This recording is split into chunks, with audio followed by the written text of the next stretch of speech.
माझी काहीही डॉक्युमेंट्समध्ये चूक नव्हती, माझ्या पर्सेंटेजमध्ये काहीही चूक नव्हती.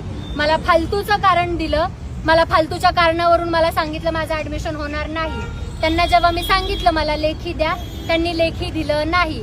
इव्हन इथले जे शिक्षण अधिकारी आहेत ते सुद्धा मला बोलले की तुझ्या डॉक्युमेंट्समध्ये काहीही चूक नाही.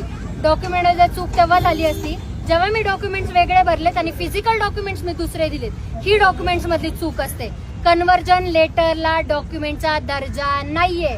कन्व्हर्जन लेटर हे हाताने मी भरून दिलेलं आहे, जे की मी क्लेम करते की मी ग्रॅज्युएशनला एवढे पर्सेंटेज क्लेम करते. आणि सीएटी सेलचे जे मार्क्स असतात त्याच्यावरून तुम्हाला लॉ कॉलेजला ऍडमिशन भेटतं, ना की तुमच्या ग्रॅज्युएशनच्या मार्क्सवरून. सगळ्यात महत्वाचा मुद्दा हे विद्यार्थ्यांसाठी सांगते, कन्व्हर्जन लेटर डॉक्युमेंट नाही.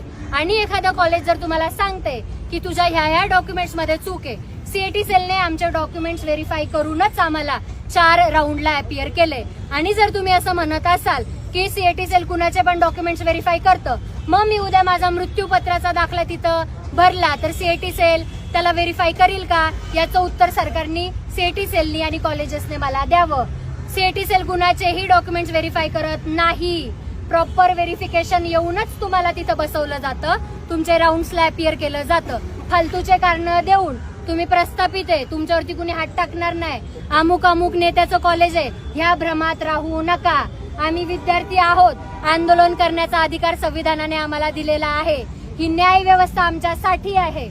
गव्हर्नमेंट जर आमच्या बाजूनी अधिकार देत नसेल किंवा निर्णय देत नसेल तर गव्हर्नमेंटनी सरळ सांगावं की आम्ही डोनेशन एक्सेप्ट करतोय, असा GR काढावा की हा डोनेशन घेणं लिगल आहे.